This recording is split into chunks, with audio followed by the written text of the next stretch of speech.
All right, so once again, good morning. It's Wednesday the 25th of July, 2018. This is the V3 implementation call agenda. We have some important things to go over today, mostly associated with helping us prepare for the upcoming V3 implementation meeting that we're having August 20th and 21st in Deer Valley here in Utah.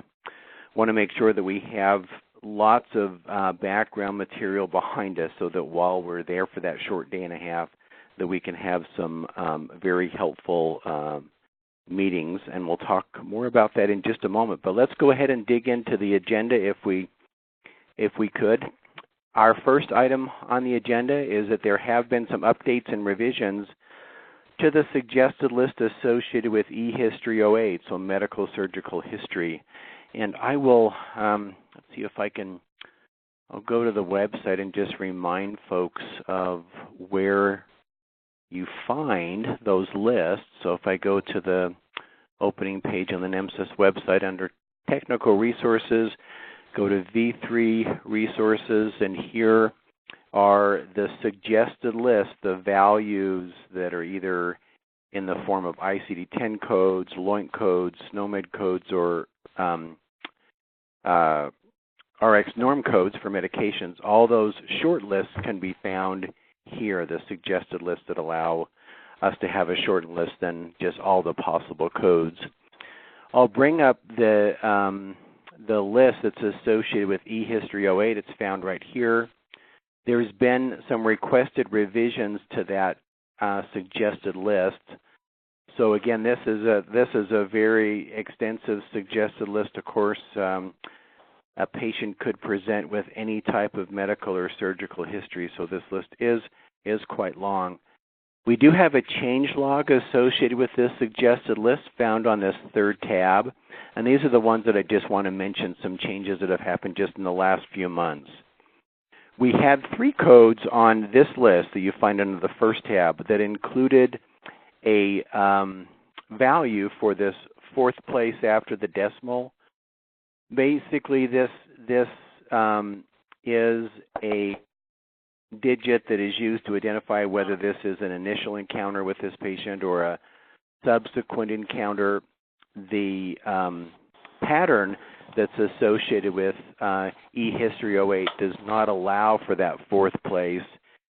Not really helpful for a surgical or medical history, so we did not include it, but in that list you found these 3 types of conditions that had those associated with the suggested code that we'd provided. So we have truncated those codes in this current version of the suggested list. You can find those change codes here at the end of each of these statements for these 3. Also, we felt like there was an important code that had been left out. We've added essential primary hypertension. I think it actually ends up here being like code 1, row 100. Let me see if I can find it quickly. Yeah, right here. So we added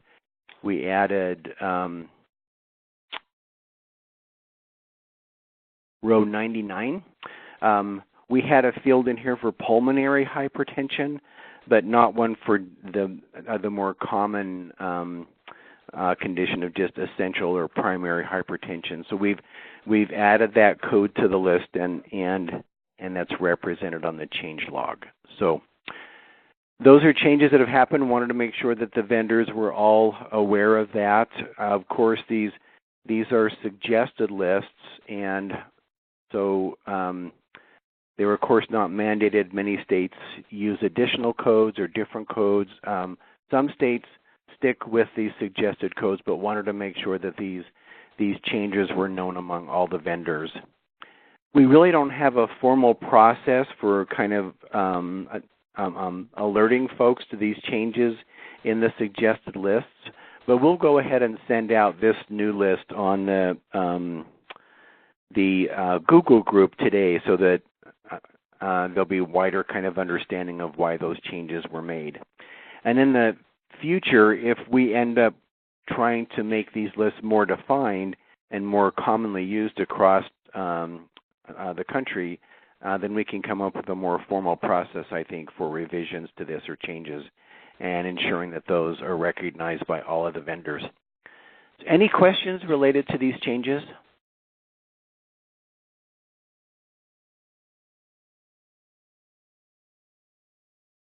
Okay. All right. Thank you. All right. We'll move on with the agenda. So I'll just point out that if I can bring it up, we've added an updated agenda to the website. So if you go to the NEMSIS website and you pull up the agenda for the V3 implementation meeting coming up this August 20th and 21st, you'll find that we've kind of updated it here. You'll notice that on the first day there will be 2 rounds of breakout sessions, one in the morning, one in the afternoon after lunch. And we have a number of important topics. Really, the purpose of these are to solidify the strategy associated with this approved change to the NEMSIS standard as we begin with the development of the 3.5.0 standard. Here are the breakout sessions. We have committed to having a defined list of questions or topics that would be discussed during these sessions. The purpose of these discussions is not to rehash anything that we have already covered, voted on, and approved on.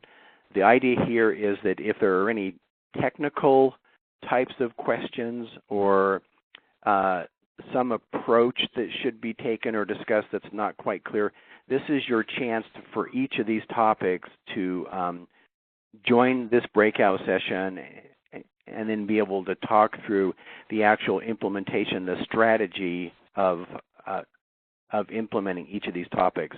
So our charge is to make sure that we have firm questions associated with each of these topics, and so that when those folks meet, they can get right down to business, come up with recommendations for a strategy to move forward, and then they'll have an opportunity to report out each of the breakout sessions, and then the larger group will have a chance to actually comment on their recommendations.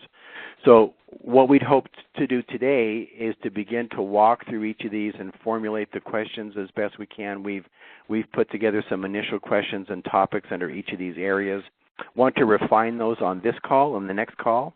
That will both be before we're actually face-to-face at the meeting. If you can't make the meeting, this really is your chance to be able to take a look at the topics and make sure that a question that you may have about implementation and a strategy to implement, to make sure that that's discussed by the larger group at the meeting. You'll notice after each of the groups we have a representative that will be facilitating that meeting, that breakout session. Of course, we're short-handed here at the NEMSIS Technical Assistance Center for a couple of more months. We have Laurel is out on maternity leave, and we're still working on a replacement for Karin's position. So we've had a couple of folks that have graciously been willing to help us with these breakout sessions. And so Doug Fuller from Nebraska is going to help us with coming up with a common approach to dealing with the suggested list. We were just talking about the one associated with eHistory 08. And also Richard Hale from ESO has graciously been, has accepted an offer to help us facilitate a discussion about how we can better develop a universal approach to collecting e-outcomes data and getting that information back to our EMS providers at the local level. So thank you for those two folks. And we still have one position we're looking for to kind of fill, kind of facilitate the discussion on coming up with a approach to minor revisions. But here are the breakout sessions. We're going to go through the questions and the topics associated with 3 of these breakout sessions today. We'll discuss the ideas with you, and then would love to have you provide us with additional questions that you think could help us to have a good, clear strategy for the implementation of each of these topics. So let's kind of dig into that. So the actual work groups were listed on your agenda. We have kind of flushed those out a little bit today, and we'll send out these questions, and we'll post them on on the website with resource materials. And so if you're part of any of the work groups, you'll be able to go to the website and kind of review the information and the questions that will be discussed while you're at the meeting. All right, so let's begin with the work group that is charged with ratifying the approach to including universal IDs into the NEMSIS standard for 3.5.0. We're going to kind of pick on Josh a little bit today. He's been willing to kind of be the guinea pig here. He's going to be leading two groups, both the UUID group and then also the next generation of Schematron work group. So he's on the call with us today, and we want to make sure that we that he understands the questions that you come up with, and that they end up being valuable questions. And so, thank you, Josh, for your willingness to do that. Sure, happy to help. I'm going to bring up the recommendation. I think from the work group, I think that Josh actually facilitated and worked on. So this document will be made available to all of the participants in this work group, and we'll post it on the website. As I mentioned, these will be one of the resources. So here was the final recommendations that came out in November of 2016 to this work group associated with some changes to the demographic data set that, of course, included UUID. So the two major topics that they talked about here, and maybe I can just bring them up in this document, are these. One is that the work group recommended that we should adopt the state data set as a mandatory part of the NEMSIS standard, tested for in compliance. And if we did that, we could remove some elements from the DEM data set that has to be completed and actually include those into the state data set only, if that became a mandatory part of the NEMSIS standard. And just as a brief aside, I would ask if you could check and make sure your phone is muted. We're getting a little bit of feedback. So if you could check that, that would be helpful. Thank you. And then also the second overall idea, of course, was that the addition of universal unique identifiers. And there were basically two approaches that were talked about to how this could happen, and there was clearly a majority to favor one approach over the other with this work group, but it would be valuable for them to reassess and determine what are the strengths and limitations of each and come up with a firm statement about which to implement. So let me just move this and go back to the question. So having the state data set be a mandatory part of the NEMSIS standard, it would be valuable, I think, questions for us to talk about how folks feel like it would be, what would be the best approach for testing for a state data set in the standard during compliance testing. We have some ideas about how this might work, but we want to make sure that we kind of talk to the vendors and the states about what attributes of a state data set they want to make sure are tested for and pass compliance. There was also recommendations in the document regarding this, that if the state data set becomes mandatory, there are elements, as I mentioned, that could be removed from the DEM and the EMS data set. Would like this group to walk through the recommendations as to which elements would be removed and just captured in the state data set, just to make sure that we're clear on this approach and ensure that all these elements can be moved into this product and removed from the dictionary and not cause any confusion at the state level or at the vendor level. So those are the important questions, I think, associated with making the state data set mandatory. Are there any other folks that were on that work group or others that have comments about that topic that they'll cover at the meeting? Would the other way work too? Could we try to get states to have more complete state data set files, especially in terms of facilities?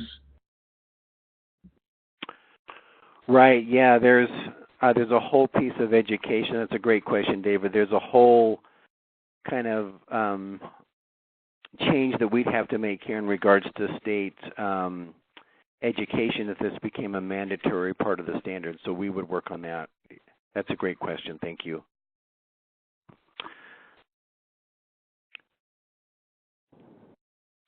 So maybe what education or what additional resources could be made available to states as this becomes a mandatory part of the standard?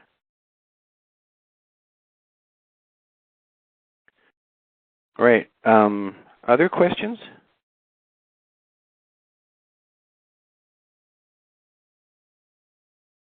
All right. Thank you, David.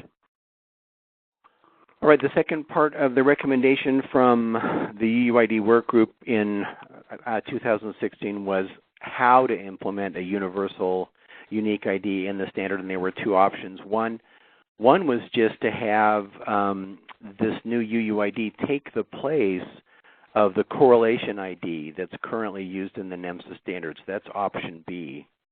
Or do we need to keep the correlation IDs because they're used for their intended purpose, which is a little bit different than the UUID? Do we need to keep those and have the UUID be additional attributes to the NEMSIS standard? I think, Josh, that folks were favoring option A during your work group that you held in 2016. Is that correct? Yeah, there was. It was close though, so that'll be good for us to revisit, make sure we're clear on the route that we'll take. Great. So that'll be an important discussion. Anyone have any comments now that perhaps would be valuable to make sure that there are questions or topics that are brought up during this discussion in August?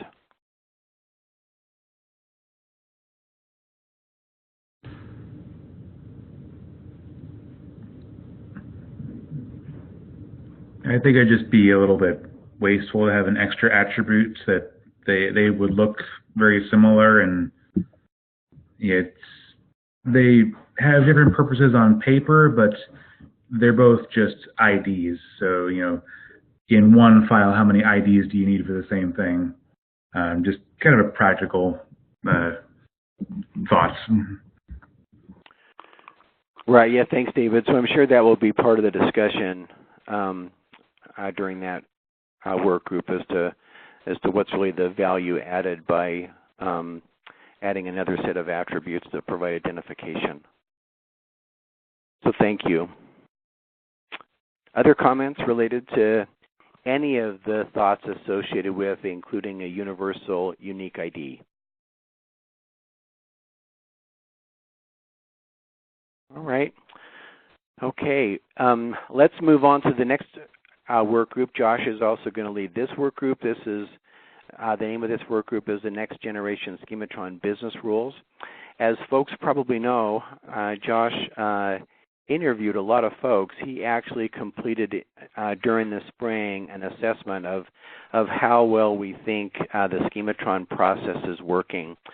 And so Josh has provided us with the results of that review, and it's here. We will make this document available on the website for everyone to look at, and specifically the work group that wants to be associated with kind of a reworking of the Schematron process can take a look at this. In essence, folks were fairly happy with the way that Schematron is working to provide a format and a venue for including business rules in the NEMSIS standard. There are clearly, though, some things that I think we can do to improve its performance. Many of the things that you talked about during the assessment in the spring are kind of educational or additional resources that we could provide here at the NEMSIS Tech that really don't have much to do with the standard, right? So wouldn't actually represent changes in the NEMSIS standard. But there are some that would affect the standard. We have reviewed Josh's comments, and we have found that really A through F that are listed here are ones that would really kind of affect the standard, so we wanted to make sure that we could talk about those. So there are others you'll find in the document. There are others that are included there that wouldn't change the standard, just require us to provide additional resources or education. We can work on on that here at the NEMSIS TAC. There were also a couple that would just be great to do, but would be incredibly hard under kind of resource constraints to really complete. And we can talk about those on a later call. I think after we have recommendations from this work group, there'll be additional conversations that we'll have during our bi-monthly calls. But here are the items that we think should be discussed. And I'm just going to read them, and then I'm going to ask Josh if you could just describe them in a little more detail. And then we'll ask folks if they have questions that they want to make sure are discussed when developing a strategy for the implementation of these these ideas into Schematron. So the first one is, during compliance, ensure that receive process systems can generate a Schematron file. So Josh, do you have any more comments regarding that recommendation? Yeah, first I'll say all of these are recommendations based on interviews conducted, as Clay mentioned. So these are not, these are for consideration and for discussion. So at the meeting in August, it'll be great to have discussion from the work group that, the people that participate in that work group, and decide which of these should in fact be moved forward. So one of the things that several, especially state data managers, I think if I remember correctly, said that they'd love it if their state system that they use was really tested on certain capabilities in generating a Schematron file. So that would be a new requirement for sure. We don't currently require systems anywhere to generate Schematron files. And if that requirement was implemented, there would probably need to be a kind of a feature set that would be tested. So can they do arithmetic? Can they do simple string comparisons? Can they do regular expression comparisons? Some things like that. So there would be a lot of detail that we need to go into what the testing process would look like. But that's the gist of that recommendation.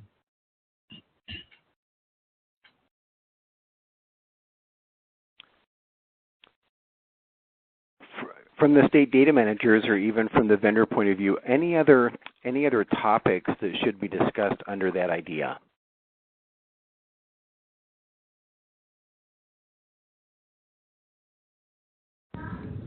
I was wondering about maybe having a library of common patterns that might be helpful for those writing Schematron rules. So if yeah, that was a related recommendation in the document. I think it's not on Clay's list here because it doesn't affect the standard, but it is a recommendation that was made. Yeah, it's a really good idea, David, and it is a recommendation that we would kind of move forward. I think that the Schematron approach is working very well, but it is a complex process to actually build a file, so we need to provide additional resources to help with that. All right, the second idea that this group would discuss is the idea of making the constraints more atomic. Do you want to describe that briefly, Josh? Currently, the national Schematron rules have some assertions where lots of things are tested, and then the things that failed are kind of listed in the assertion message. So it might say, for example, that because you had a patient, the following elements should be filled out, and it lists the ones that were left blank. It's dynamic, so whichever ones were left blank get listed. Many states have taken the approach of splitting that sort of logic up into lots of different rules, so that there's essentially a failed assertion for each individual element that was not filled out in that example. And that is the approach that people prefer. So one of the recommendations is to make some edits to the national Schematron schemas that would not in fact affect the validity of a patient care report. Anything that was valid in the previous version would be valid in the new version, and vice versa. But the rules would be rewritten to be more atomic. So there would be more assertions in the file. What would be tested would be the same, but it would just be split up into more assertions. As we do that, we have to, with the national schematron file, we do watch performance and we test for performance. The current national schematron files perform very well in terms of processing time, and we want to keep it that way. So as we make those constraints more atomic, we also have to make sure that we design them in such a way that we still get high performance, high throughput as systems apply those national rules to patient care reports or demographic data. Thanks, Josh. Any other questions that we should discuss regarding this recommendation?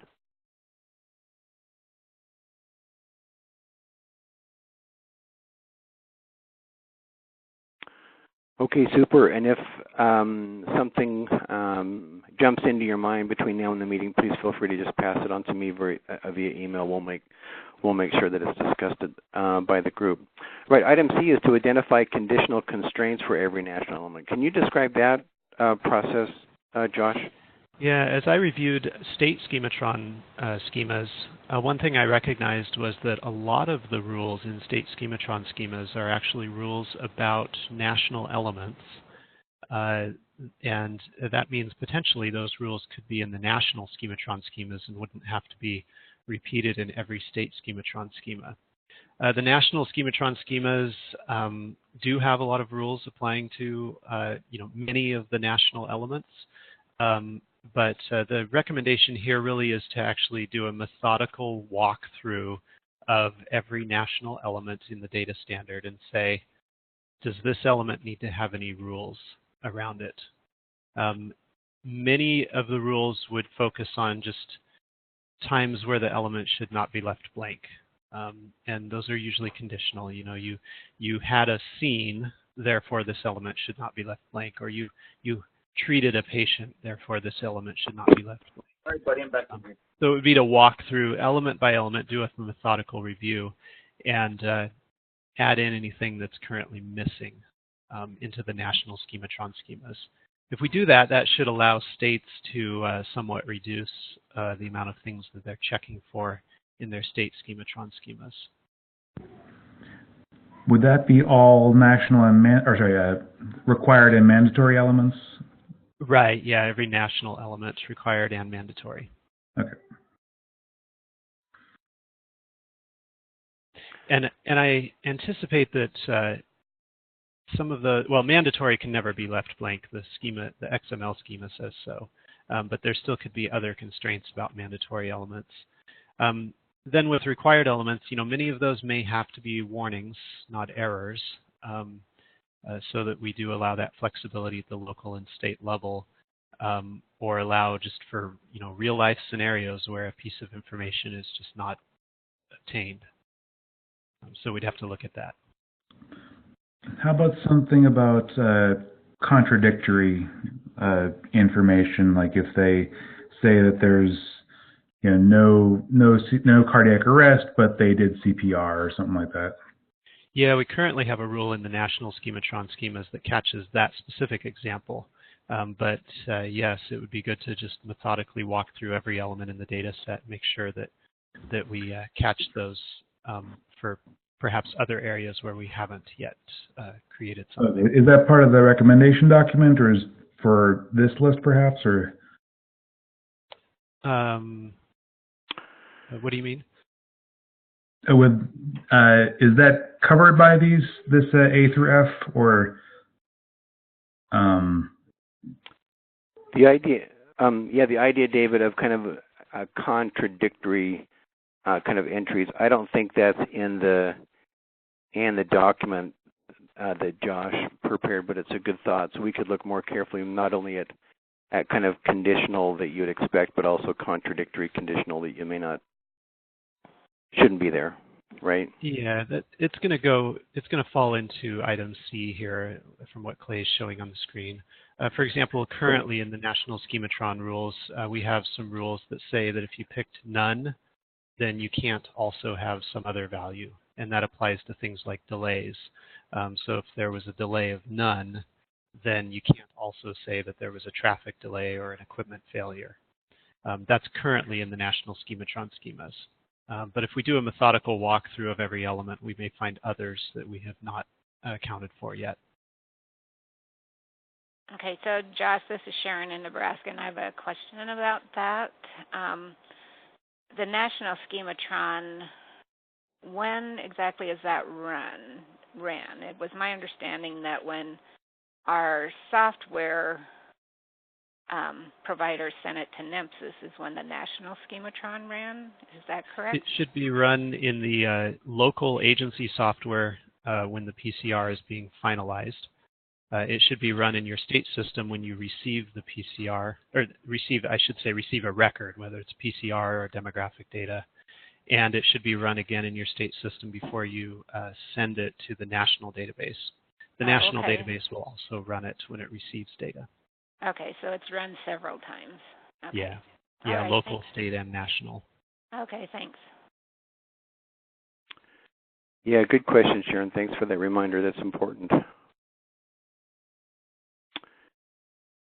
Okay, great. Any other questions regarding this idea of conditional constraints? All right, item D is to integrate the schematron warnings into the documentation provided by the data dictionary. Now this is included here because the NEMSIS system, since its early beginning, I think with version 2.2.1, we perfectly integrate the data dictionary with the XML. So there's not a possibility that the dictionaries that we provide can be any different from the XML because the dictionary is just generated off of the XML. That's the same for change logs and for anything else that we can tie to that to ensure that everything stays completely connected. So this would mean a change to how the XML is structured, how the XSDs look, because if this is implemented, we will have a documentation of the validity rules that are associated with every element in the data dictionary. Yeah, and Clay, my thought here from a technical perspective is that the XSD serves as the source material for generating the data dictionary, as you said, and so the schematron schemas would be incorporated in as part of the source material for generating the data dictionary. So that generation process would be edited a little bit, where it would grab information from the XSD as it does now and converts it to an HTML view. It would also be pulling from the schematron schemas and inserting those assertions into certain data element pages as appropriate. Yeah, thank you, Josh.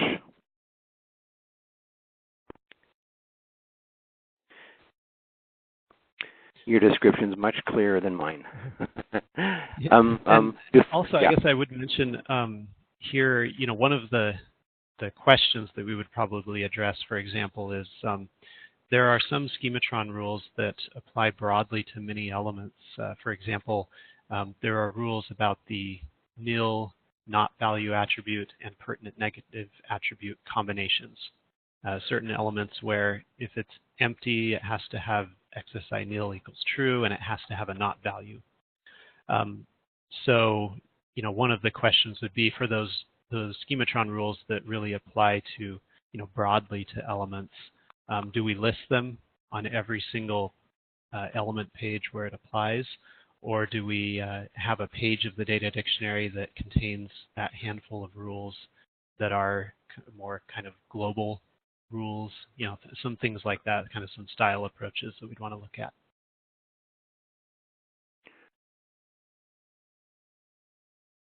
Great, thank you, Josh. Other questions related to this idea of integrating the validity rules into the documentation of the data dictionary?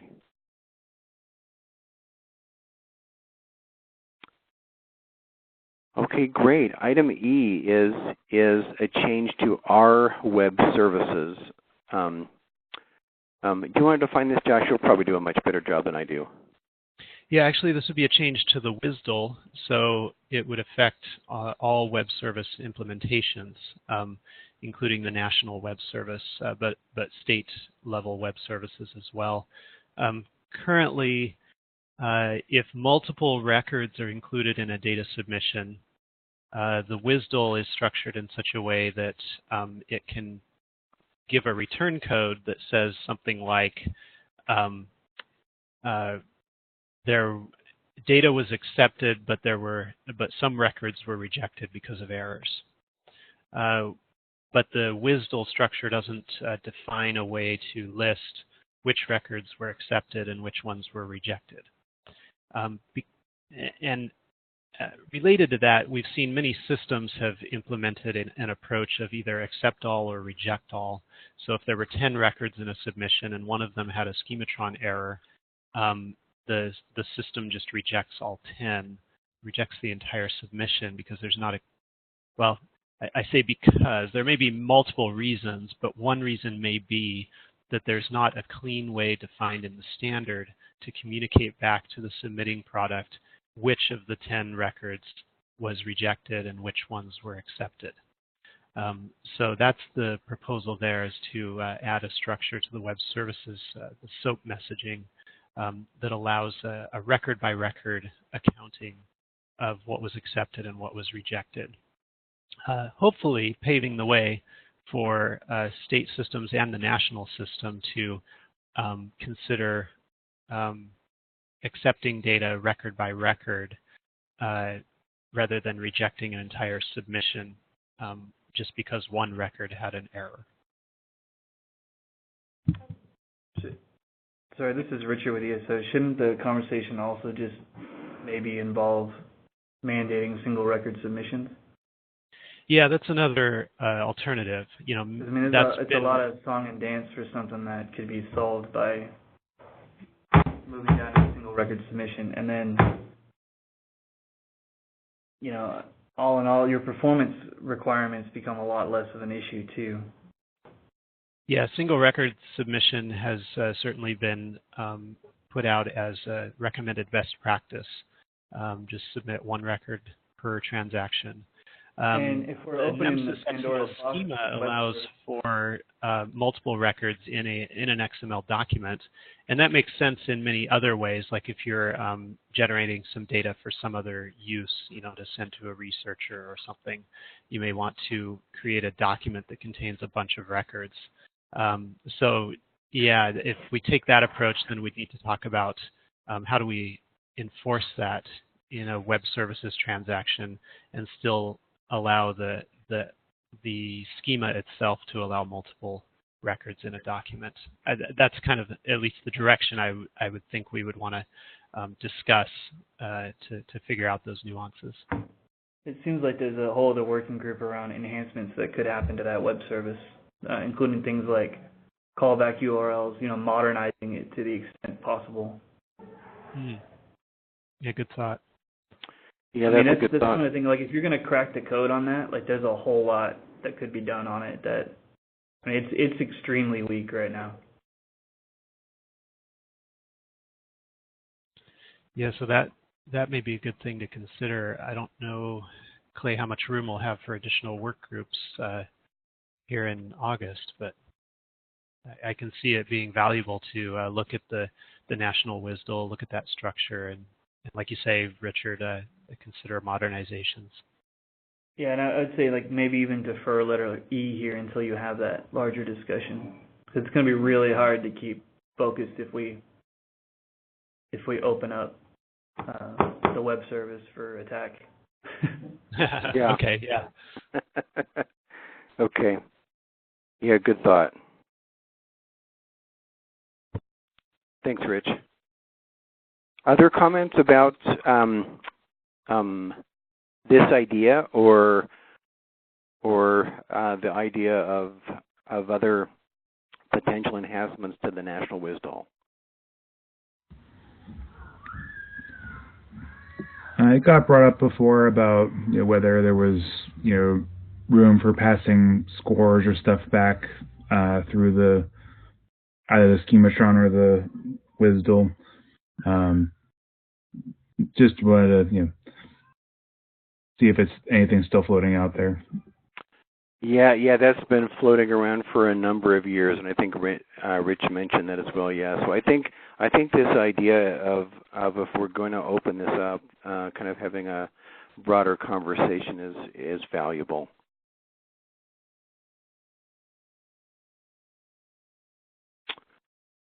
All right, thank you. Great comments. That's really helpful. The last one under the next generation of Schematron business rules is this idea of states having a need or vendors having a need for being able to receive partial or invalid data. And Josh, you gave a couple of reasons for this in the document, which we'll share with folks later. But do you want to talk about those two ideas, why this is important? Right, like one reason to receive partial data is just that a state wants to at least be able to receive a record and evaluate it, or whatever, even though it's not a valid record. They still want to be able to receive that data and know that the record in fact exists, even though it's not valid. And then another use case is systems may be using a NEMSIS XML structure for passing data between two systems, but for a purpose other than state and national reporting or data submission after the fact. So, for example, there may be a data transmission between a state EMS data system or local system and a health information exchange. And it may be that message is happening at the beginning of an EMS call, where we only have a unit notified date time, and we know the unit that's responding, and maybe we have a patient's first and last name and date of birth, and we're doing a search in the HIE.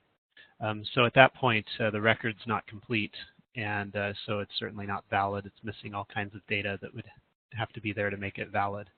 And people want to be able to pass messages around with essentially snippets of NEMSIS documents that are not complete, not valid. So that was something I heard from several people in the interviews, and the big question is, what do we do to facilitate those use cases while still maintaining the standard for the after-the-fact submission of data, and making sure we still open it up, but then what's the definition of a standard? So we have to figure out how we might be able to accommodate those use cases and support them.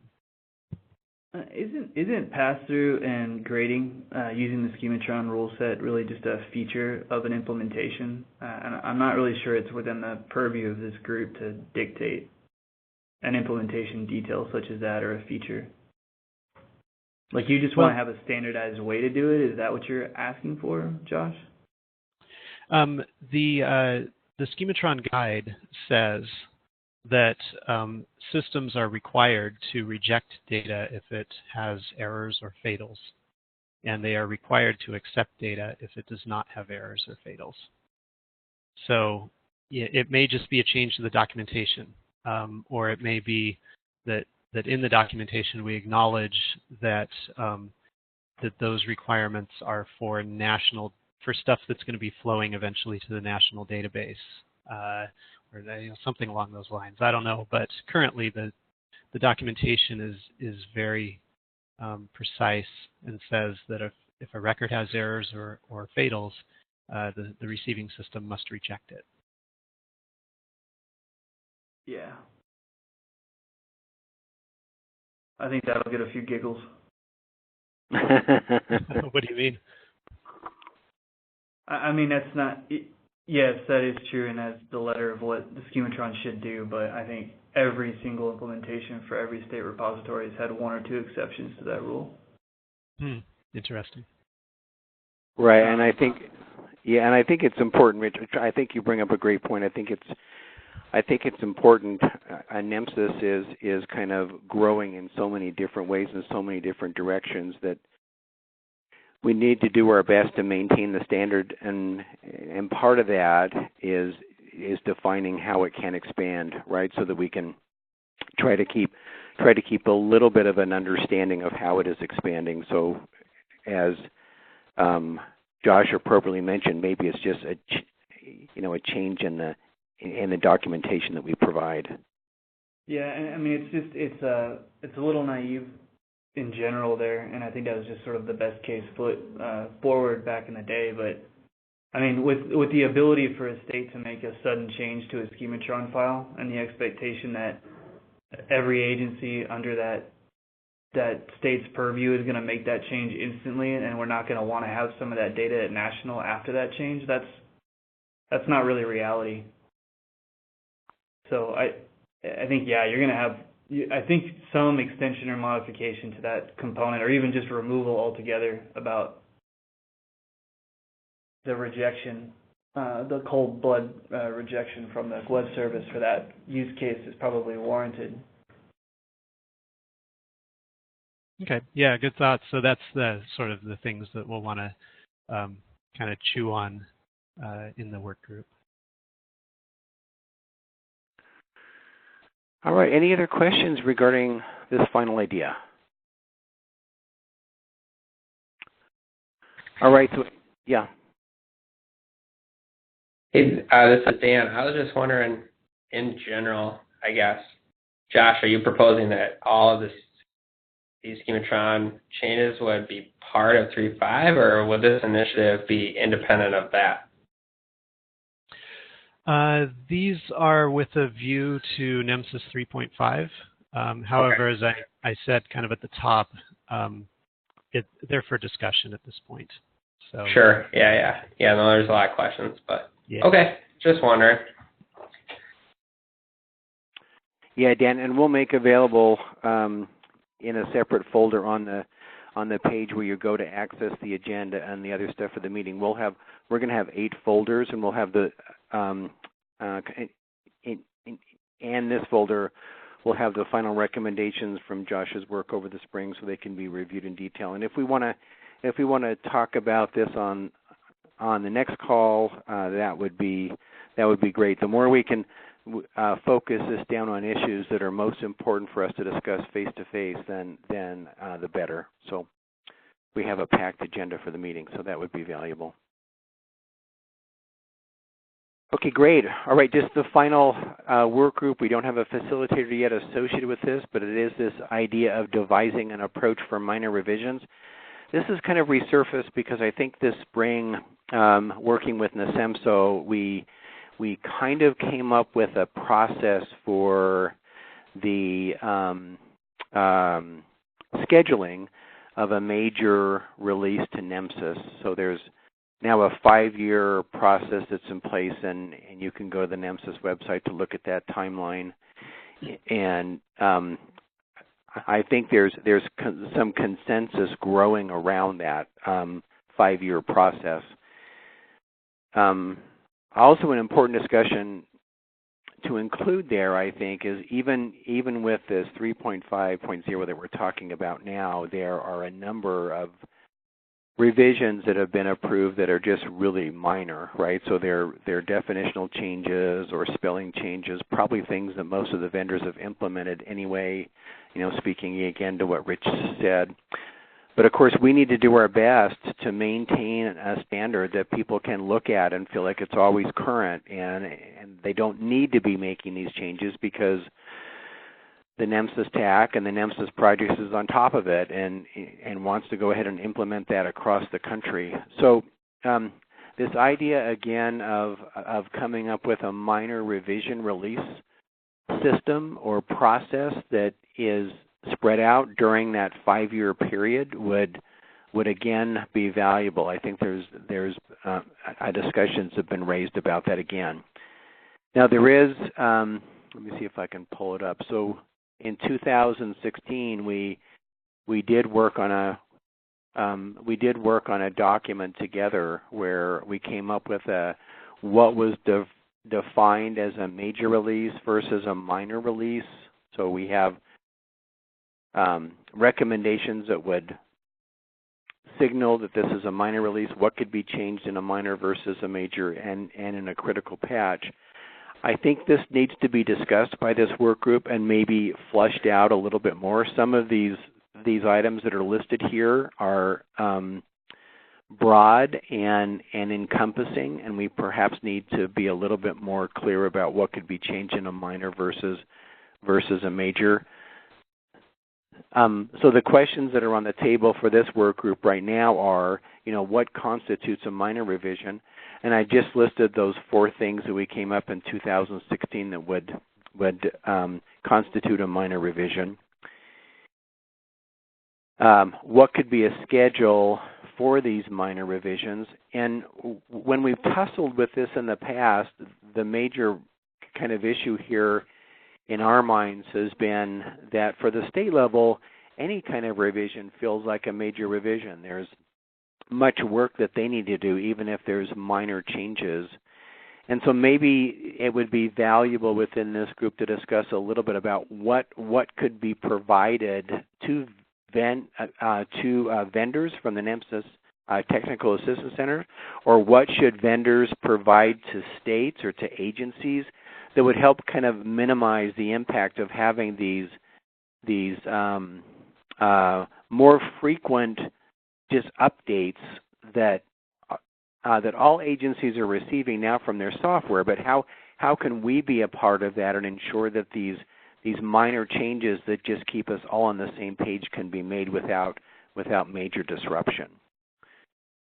So this would be the questions that would be associated with this work group. Other questions or attributes of this idea of integrating a minor release process into this new 5-year timeline that's been devised by NEMSIS? Are there other questions that this work group should be grappling with?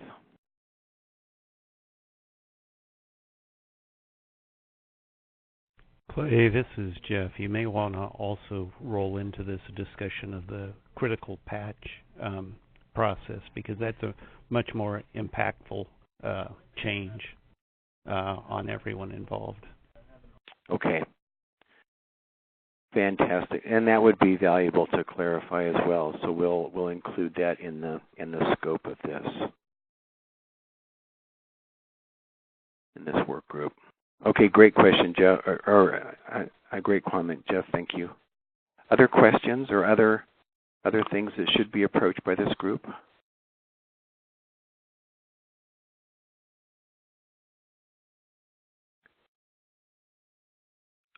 Okay, great.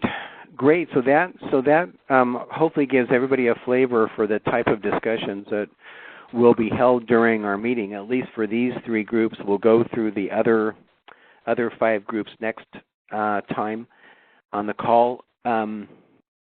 Any overall comments about the process or the way that we've outlined this for the agenda? I still am really aware and cognizant of the comment that we're really trying to accomplish a lot in a short period of time. And I think it was Rich on the last call that mentioned, you may have folks that want to be in more than one of the breakout sessions. And I recognize that's going to be a problem. I'm not kind of sure how to get around that. We'll clearly have time, I think, if folks feel like there was something that they wanted to share that they weren't able to make that group. But that could be part of the report out.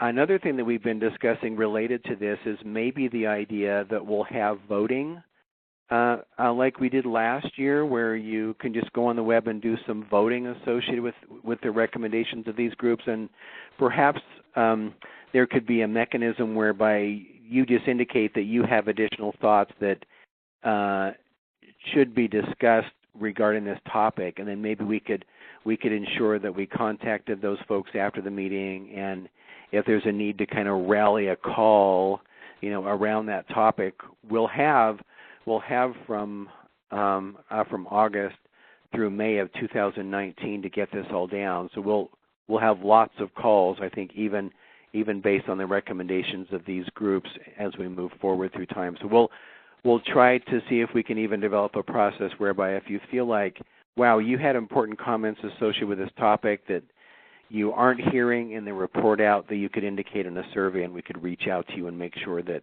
your voice is heard and that we're able to discuss that other topic. Perhaps it wasn't touched on by the group. Any other ideas like that regarding that may help with this process to ensure we can cover a lot of information in this day and a half that kind of sets the stage for our strategy moving forward over the next months? Clay, this is Doug. Hi, Doug.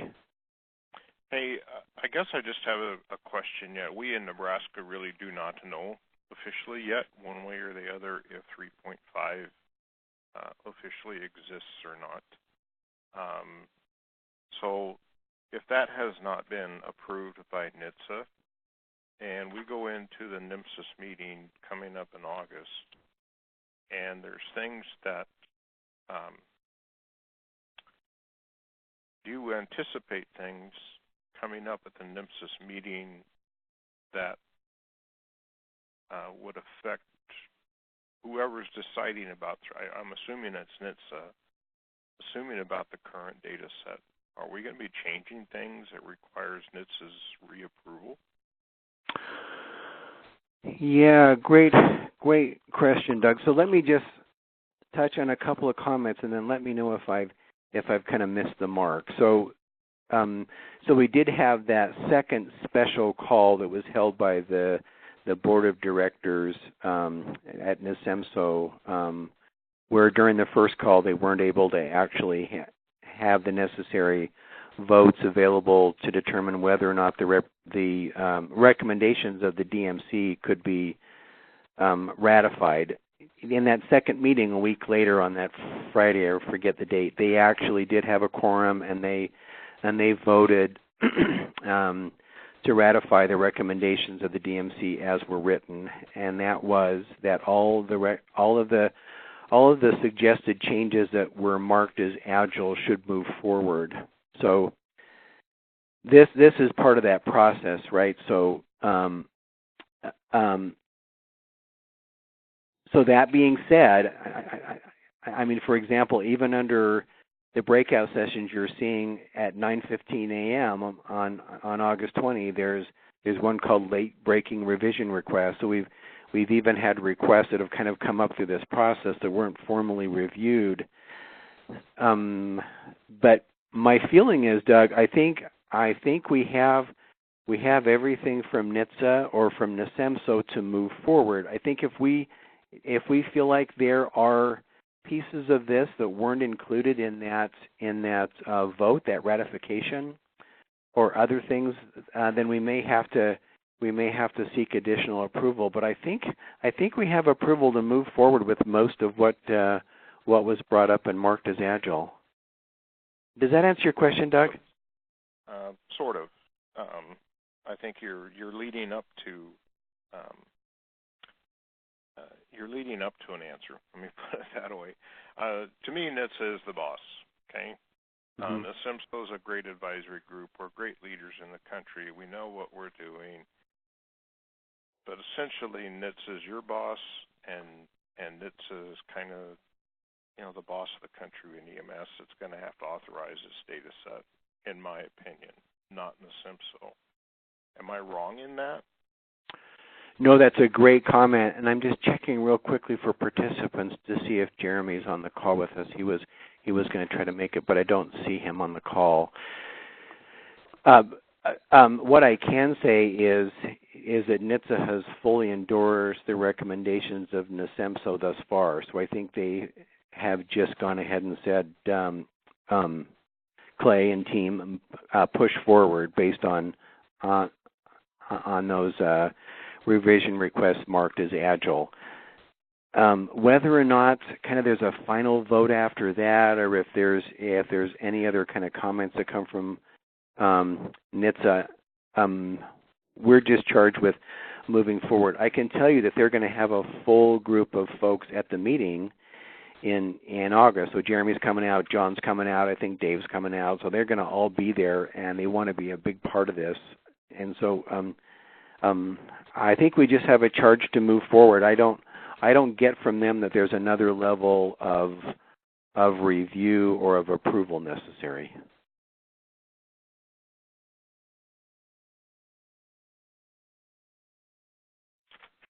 Well, it'll be interesting to see what they have to say at the meeting then. Yeah, it will be. I personally was anticipating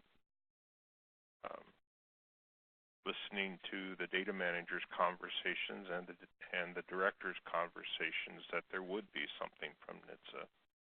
So if it is the way you said it is, that there's a blessing what Agile is, I guess that's a blessing for Agile, but I don't know. I just have questions in my head here. I don't want to start down a process of rebuilding Nebraska's system if it turns around and says no. Right. And that might be a great question to actually just bring to them just straight out during the meeting and make sure we have a strong comment related to that. Because you're right. I mean, imagine that other parts of the country would want to know that we have final approval from our funding agency for sure. Thanks, Doug. That's a good question. You too. Appreciate it. All right, any other questions about the structure of the meeting or of the groups? Okay, great. Good discussion today. Thank you so much. The last item we have on here is just to mention that we're kind of putting out a last call for registration to the V3 implementation meeting.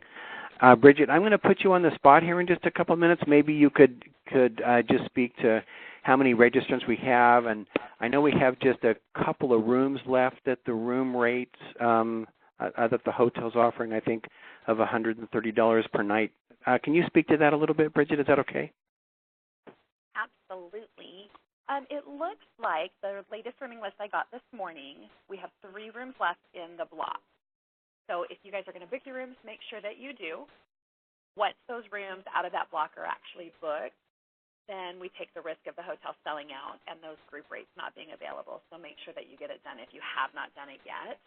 I believe I've touched bases with a couple people that had the registration booked for the meeting itself, but not their rooms.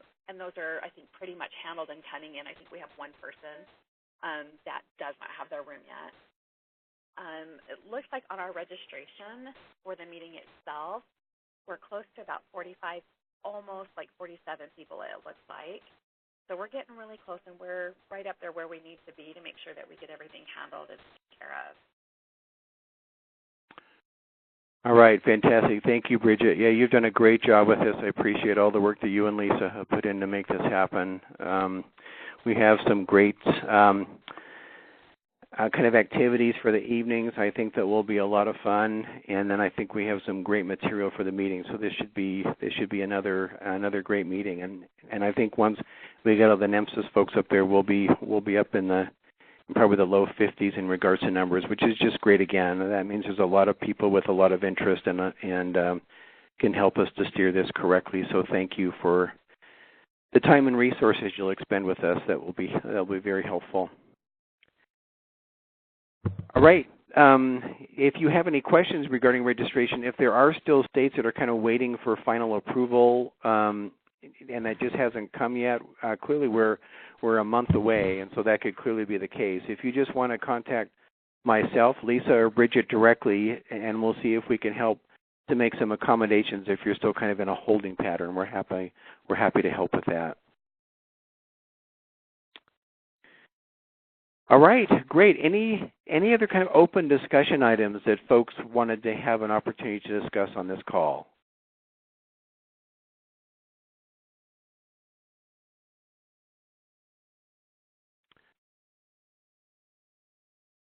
All right, super. Well, thank you for everyone's participation today. This has been incredibly helpful for us. We will refine these questions, add comments from this discussion, and post things on the website. So be sure to check there often as we add the materials associated with these groups. We're going to be sending out a doodle poll early in August asking you to sign up for a work group ahead of time.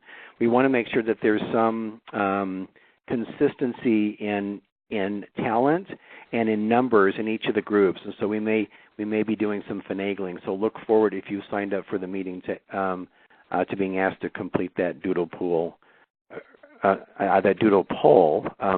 early in August. And we have another meeting scheduled for August 8th, so we'll look forward to having you join us at that meeting when we go over the questions and the topics associated with the other 5 work groups. All right, thank you very much, everyone, for your attention and your time today. Thank you. Thanks. Thank you.